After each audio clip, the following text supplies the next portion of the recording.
Hi everyone, it's Jerusha coming to you. It's 2017, April. I'll just tell you the month. So I am making a video for you because I wanted to sort of talk about the impact that being on YouTube has had on my life. It's kind of hard for me to describe because I don't know what most families are like. I just know what the family I am in is like, and it's hard for me to go based on them compared to like what other people would be like. Well, when I talk about things in my life, I sometimes go into personal things that are more emotional, and it's hard to sort of have the bounds really firmly set. That's got me into trouble. It's real life. It's how it works. It's how real life works. It's how the real brain works. Yes, boundaries. That's a big word, right? People use boundaries, that word. Sometime in the 90s, people started using that word when it comes to psychology, pop psychology. So, boundaries. Actually, I learned recently in a book called Codependency No More, something like that, a new codependency book, that the word boundaries regarding psychology and like interpersonal boundaries was actually like started sometime in the 90s. I don't know. I've been in the psychology field since then, but I only turned 19 and I only graduated from high school in the 90s. So I didn't know, but yeah, it sounds about right. Boundaries between people. Also, I recently learned that having rigid boundaries, sometimes you learn that have rigid boundaries when you're in families that have narcissism or abusive behaviors. To protect yourself, you turn out to learn rigid boundaries. Apparently, that's not healthy. Having rigid boundaries, having flexible boundaries that are firm sometimes, that's supposed to be more healthy. But it's hard to know. It's not black and white. It's like, well, when's it okay to flex my boundaries and when should they be more on the firm side? Yeah, I've run into this. I've been running into this. I've been doing some personal development growth work on this very topic regarding family members, and learning that my boundaries have been actually more on the rigid side, which apparently isn't healthy. Having rigid boundaries isn't healthy. It's a protective way of being because you've been hurt or you're around people that aren't trustworthy or very likely to hurt you. So you're protecting yourself, so you're having rigid boundaries. Rigid, okay? You think of a tree being rigid. No, that's not good because wind comes along and the tree could break and stuff like that.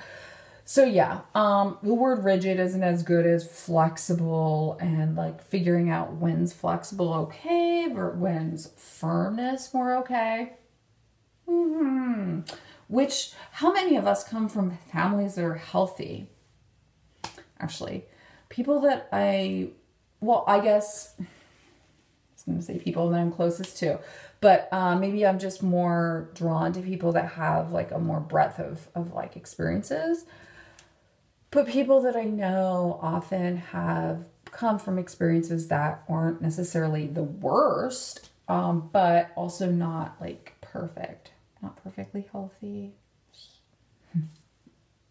So, how has being on YouTube affected my life? Well, I'm still learning about it. I'm still learning because the feedback I get from family members, from people that care about me, people I care about, it's like hard to know exactly how to take it because they are biased.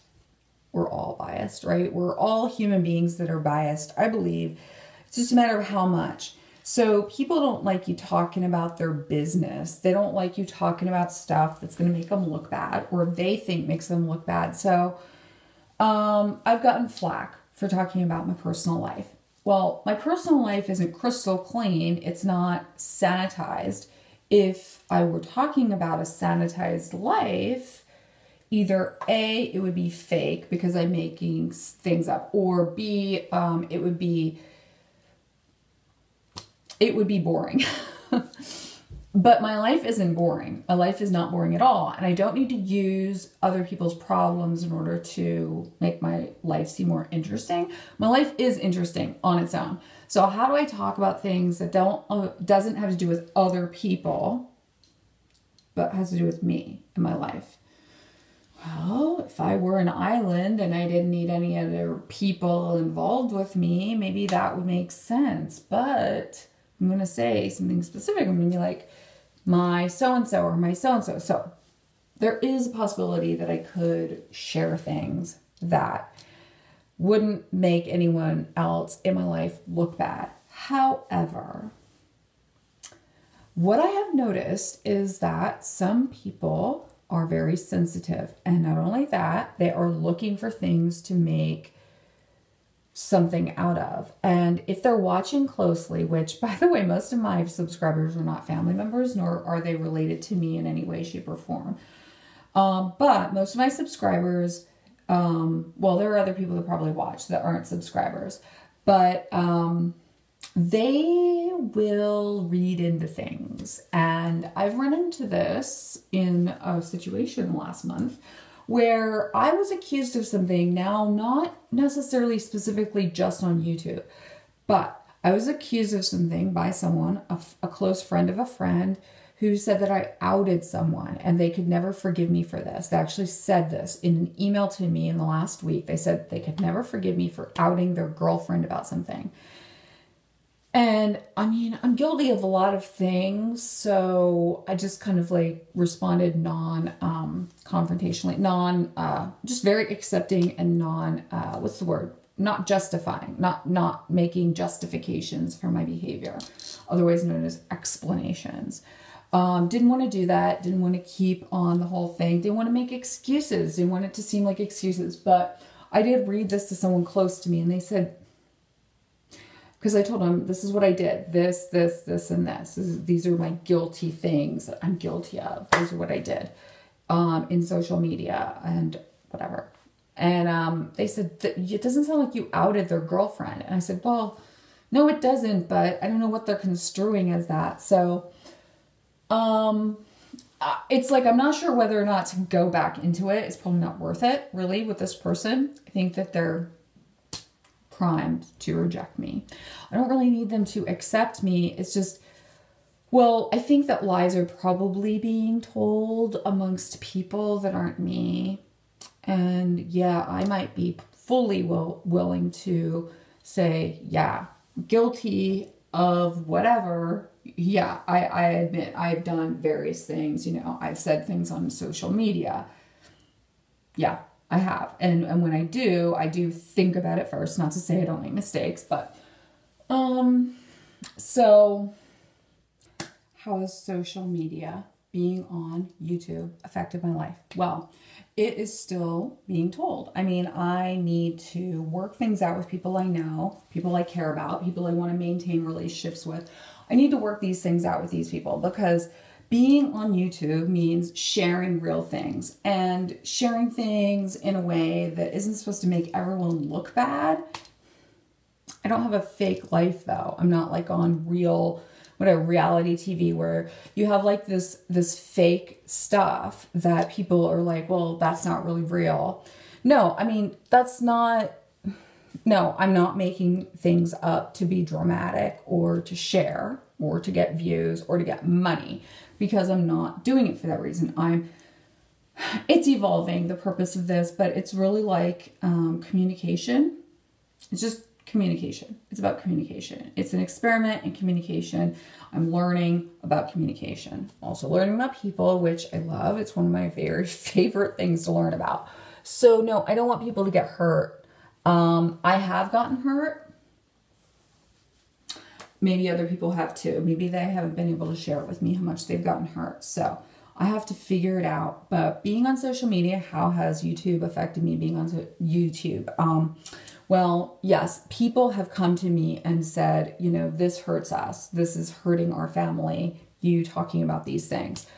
because it affects X, Y, and Z these ways. And they look at them differently. Not me differently, them differently. So apparently I've made people look bad.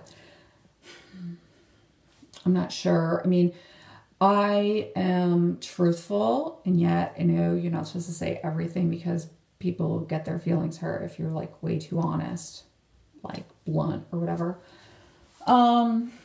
So I'm trying to figure it out. No, I'm not trying to just out people.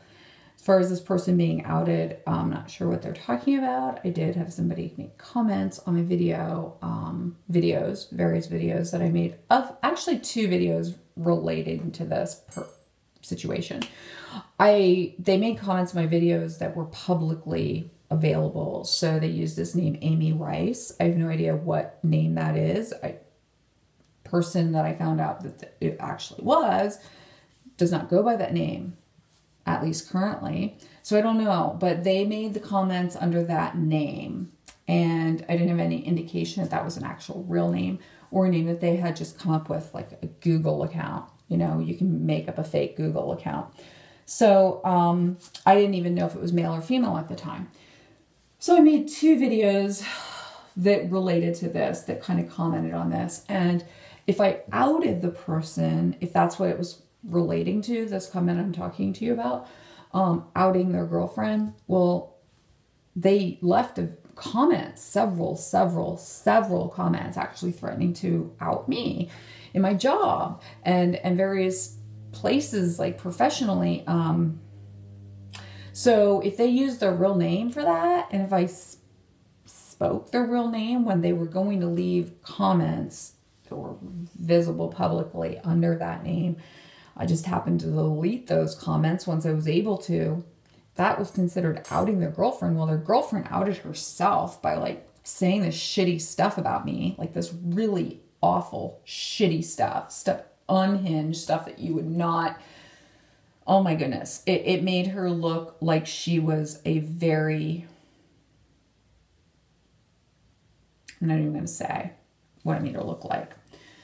It made her look like she was really having a lot of personal problems. I'll say personal problems. That makes it general enough. But these comments that I deleted then finally when I was able to get to a computer to delete them. So whether that was considered outing her or whether it was a private message she sent me on another social media that I published because she blocked me as soon as she wrote this to me, and this stuff was awful, bullying. So are we supposed to protect our bullies? Are we supposed to, like, if a bully writes us a really horrendous spiel and then blocks us so we can't respond to them, are we supposed to keep that little message they sent? We can't respond to them. Are we supposed to just keep that? Maybe delete it. Maybe not tell anyone that they were bullying us to the point where we could have committed suicide. I mean, it was that bad. The way she did it and the stuff she used, because she used personal information, because she knows a friend of a friend closely. So it was like really bad stuff. Like back in December when I was going through some really hard times in my marriage, my situations that I'm in personally. Yeah, so she was using that, and me publishing her private message she sent me and then blocked me. So I couldn't respond to her. I published it on that social media site, and maybe that was me outing her. I don't know. Outing her as a bully who says bad things to somebody who's already kicked down. Kicking someone down when they're already down. Well, then I will never be forgiven, says their boyfriend. This person's boyfriend says that they will never forgive me for outing their girlfriend. Well, sorry, too bad. I could probably say I'll never forgive her for saying what she said to me, except that I probably won't know her forever. She isn't the kind of person that is probably going to be in my life forever. Probably won't even be in his life forever. But if she is, that's too bad for him because she's pretty messed up. She's got some pretty bad problems, most likely alcohol and other stuff too. But nothing against people with alcoholism, of course. Nothing against that. at all. But I'm just saying that, you know, if that's considered outing someone when they bully someone else, I'm not going to stay silent. Some people would choose to. Some people would say, don't spread the awfulness. Well, yeah, I would say also, I don't want to spread the awfulness. I chose to do so, publish their comments on a social media site that isn't super public. So I was spreading this information because this is a small community and it was a very specific group of people that I felt like, well, if this is the person or not, I'm not sure, but I can't respond to them. So I'm going to respond this way by publishing what they said, their own words in a private message.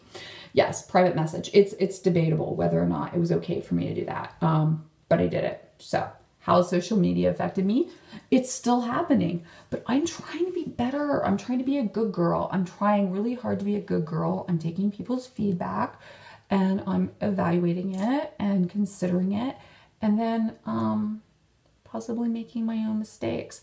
But I think if you know, it's one thing to just do what you're going to do, but you really need to accept the consequences of your behaviors. And that's what I'm doing. I'm accepting the consequences of my behaviors. Not foisting them off onto other people, as far as I know. Maybe somebody would disagree with me, but by making this video here, I am discussing it. Discussing it. I'm not saying anybody's specific names, so that's how social media has affected me. That's how being on YouTube actually specifically has affected me, because here's my voice, here's my face. Like I'm like saying things, I've got a channel. So this is how it's affected my life. It has been hard because I have had to apologize for a lot of things. I've had to take accountability for a lot of things, take responsibility for things, be willing to say I may be wrong. I may have made mistakes. Yeah, it's true. I mean, it's not for the faint of heart, and it's not for the people that are going to like commit suicide because something bad happens in their life because of it. No, this is not easy. It's not easy. You can be safe if you want to, but that's not fun for me. That's not interesting at all. It's not interesting for me to just play it safe all the time. It's better for me to just do the process, go through the process, learn from it, adjust as needed. So take care. I'll see you guys later.